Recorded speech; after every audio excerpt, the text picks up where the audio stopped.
شاء الله لا حول ولا قوة إلا بالله العلي العظيم. أعوذ بالله من الشيطان الرجيم. بسم الله الرحمن الرحيم. الحمد لله لأهله والصلاة على أهلها. أما بعد، فقد قال النبي صلى الله عليه وآله وسلم: لولا علي لم يكن لفاطمة كفر. سامعین محترم، ناظرین گرامی، السلام علیکم ورحمۃ اللہ وبرکاتہ۔ یکم ذی الحجہ کا مبارک مہینہ جو ہے، اس کی پہلی تاریخ مبارک تاریخ اور مبارک دن ہے کہ جس دن سید الاولیاء امیر کائنات یعصوب الدین وسیع پیغمبر گرامی اسلام حضرت علی ابن ابی طالب علیہ السلام کا عقد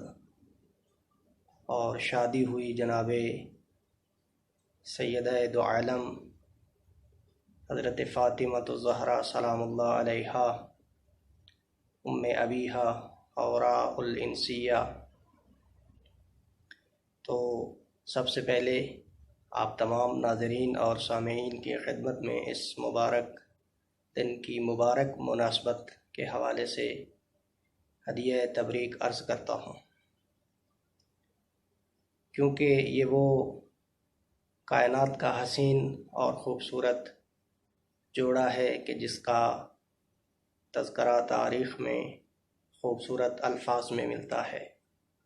اور پیغمبر گرامی اسلام کچھ اس طرح ارشاد فرماتے ہیں: لولا علی لم یکن لفاطمہ کفو۔ اگر روئے زمین پر امیر کائنات نہ ہوتے تو فاطمہ کے لیے کوئی ان کا ہمسر،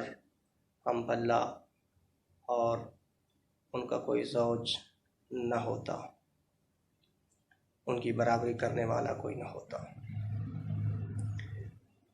اور اسی طرح ایک دوسرے مقام پر ارشاد فرمایا: حبت علی جبرائیل فقال یا محمد ان اللہ یقول لو لم اخلق علیا لما کان لفاطمہ ابنتک کفء علی وجہ الارض آدم فمن دونہ۔ پیغمبر گرامی اسلام ارشاد فرماتے ہیں کہ جبرائیل امین از جانب خدا پیغمبر پر کی طرف آئے اور آ کر جو ہے پیغمبر کی خدمت میں سلام عرض کیا اور حکم پروردگار کو رسول گرامی اسلام تک پہنچایا، اور کچھ اس طرح کہا: ان اللہ یقول، کہ اے میرے حبیب، خدا اس طرح فرماتا ہے، خدا یہ کہتا ہے: لو لم اخلق علی، اگر میں علی کو پیدا نہ کرتا، لما کانا لفاطمۃ ابنتک کفء علی وجہ الارض، تو اس روئے زمین پر، اس کائنات پر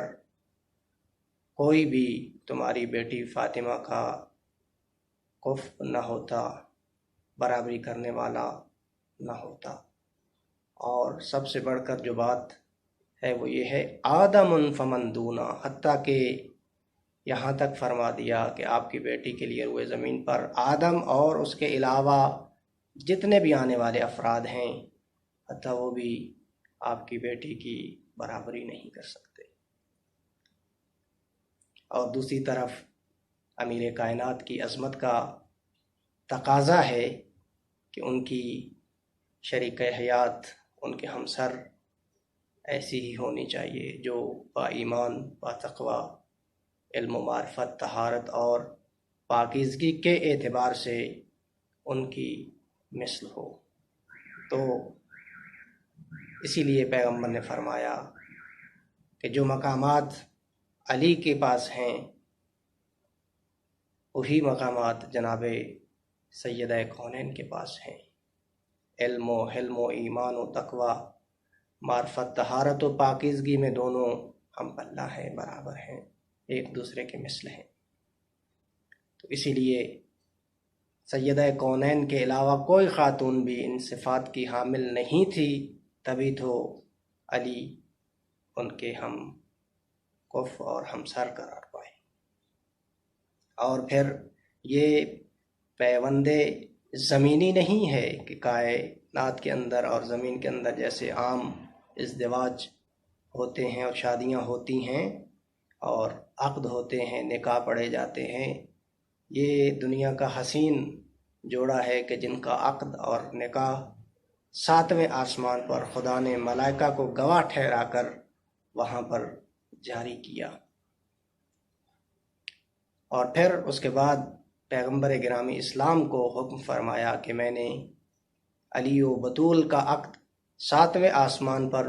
ملائکہ کی موجودگی میں پڑھ دیا ہے اور فاطمہ کو علی کی زوجہ قرار دیا ہے۔ اے میرے رسول، آپ بھی اب میرے حکم کی تعمیل کرتے ہوئے فاطمہ کو علی کی زوجیت میں قرار دیں۔ تو جیسے ہم سمجھتے ہیں، اہل زمیں سمجھتے ہیں، اور ان دو عظیم ہستیوں کے مناقب کو ملاحظہ کرتے ہیں اور مطالعہ کرتے ہیں، اور ہم کہتے ہیں کہ واقعاً فاطمہ،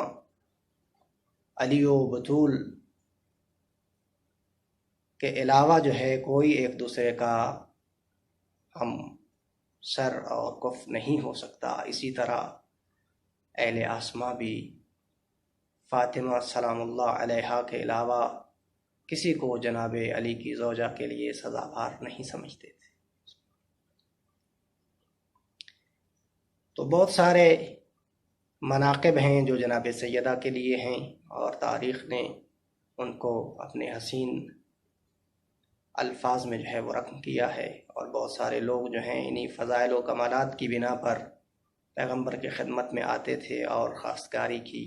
لیکن پیغمبر کا ہمیشہ یہی جواب رہا، امروہا الی ربہا، کہ فاطمہ کہ ازدواج کا مسئلہ جو ہے وہ پروردگار عالم کے ہاتھ میں ہے۔ اور پھر جب پیغمبر گرامی اسلام نے حکم خدا کو دریافت کر لیا، پیغمبر گرامی اسلام مسجد نبوی میں تشریف لائے، اس حال میں کہ آپ کا چہرہ جو ہے وہ خوشی سے درخشاں تھا، اور جناب بلال سے کہا مہاجرین اور انصار کو بلاؤ۔ جب سب مسلمان جمع ہو گئے تو پیغمبر گرامی اسلام ممبر پر تشریف لے گئے، اور خدا کی حمد و ثنا بجا لانے کے بعد فرمایا اتانی ملک فقال یا محمد ان اللہ یقرأ علیک السلام ویقول انی قد زوجت فاطمہ ابنتک من علی ابن ابی طالب فی الملأ الاعلی فزوجها منہ فی الارض۔ اور یہ پیغام مسلمانوں کو سنایا کہ جبرائیل مجھ پر نازل ہوئے اور مجھے خبر دی کہ پروردگار عالم نے بیت المعمور میں تمام ملائکہ کو جمع کر کے علی و فاطمہ کا عقد منعقد کروایا ہے، اور مجھے بھی حکم دیا ہے کہ روئے زمین پر ان کا عقد پڑھوں، اور جناب سیدہ کا عقد مہاجرین و انصار کی موجودگی میں علی و بطول کا عقد پڑھا گیا۔ اور اس سے پہلے کہ عقد پڑھا جائے، پیغمبر گرامی اسلام نے علی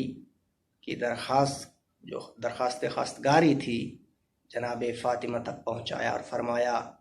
کہ علی ابن ابی طالب ان لوگوں میں سے ہیں جن کی اسلام میں فضیلت اور عظمت ہم سب پر واضح ہے، اور میں نے خدا سے دعا کی کہ تمہارا عقد سب سے اچھے انسان سے کروں،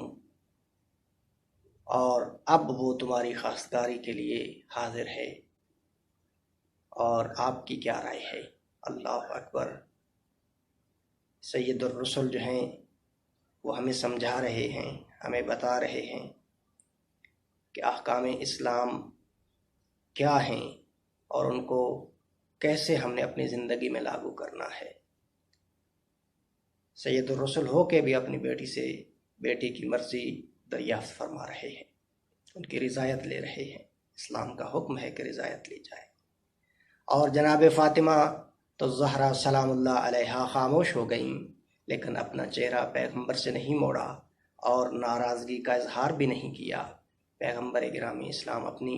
جگہ سے اٹھے اور فرمانے لگے اللہ اکبر، سکوتہا اقرارہا، فاطمہ کی خاموشی فاطمہ کی رضایت کی دلیل ہے۔ 1 سال کے بعد، عقد کے 1 سال کے بعد، جب جناب سیدہ سلام اللہ علیہا کی رخصتی ہوئی گھر سے، تو جناب زہرا سلام اللہ علیہا کا ہاتھ پیغمبر گرامی اسلام نے امیر کائنات کے ہاتھ میں دیا اور مبارکباد پیش کی اور فرمایا بارک لک فی ابنت رسول اللہ یا علی نعمت الزوجۃ فاطمہ، خدا نے اپنے رسول کی بیٹی میں تمہارے لیے برکت قرار دی ہے اے علی، اور اے علی دیکھو فاطمہ تمہاری کتنی اچھی اور بہترین زوجہ ہے۔ اور اس کے بعد پھر رسول گرامی اسلام نے امیر کائنات کی طرف رخ فرمایا اور ارشاد فرماتے ہیں نعم البعل علی، اور علی بھی کتنے اچھے شوہر ہیں۔ اور اس کے بعد پیغمبر گرامی اسلام جو ہیں وہ جناب سیدہ سے مخاطب ہو کے فرماتے ہیں واللہ لقد انکحت اکثرہم علما وافضلہم حلما واولہم سلما، خدا کی قسم میں نے تمہارا عقد اس شخص سے کیا ہے جس کا علم سب سے زیادہ ہے، جس کا حلم سب سے برتر ہے، اور جو ایمان لانے میں سب پر سبقت رکھنے والا ہے۔ اور اس کے بعد دونوں کو حکم دیا کہ اپنے گھر کی طرف روانہ ہوں، اور جناب سلیمان فارسی کو حکم دیا کہ جناب سیدہ سلام اللہ علیہا کی سواری کی لگام پکڑیں اور ان کو گھر تک پہنچائیں۔ اور پیغمبر گرامی اسلام جو ہیں اپنے چند باوفا مہاجر و انصار صاحب کے ساتھ اس شادی کے جشن میں شریک تھے۔ تکبیروں اور تکبیر و تحلیل کی آوازوں سے مدینہ کی گلیوں میں اور کوچوں میں ایک خاص روحانیت رونما تھی اور دلوں میں سرور و مسرت کی لہریں موجزن تھیں۔ پیغمبر گرامی اسلام اپنی صاحبزادی کا ہاتھ حضرت امیر کائنات کے ہاتھوں میں دے کر اس مبارک جوڑے کے حق میں دعا فرمائی اور انہیں خدا کے حوالے کر دیا۔ اس طرح کائنات کے سب سے عظیم جوڑے کی شادی کے مراسم نہایت ہی سادگی سے انجام پائے۔ پروردگار آخر میں دعا گو ہوں کہ ہمیں بھی آل محمد کی سیرت پر عمل پیرا ہونے کی توفیق عطا فرما، اور ہماری زندگیوں میں یہ سادگی جو ہے اس کو لانے کی ہمیں پروردگار توفیق عنایت فرمائے، اور قرآن و اہل بیت کے خادمین و نوکران میں سے شمار فرمائے، اور ہمارے امام وارث زمان وارث قرآن کے ظہور میں تعجیل فرمائے۔ السلام علیکم ورحمۃ اللہ وبرکاتہ۔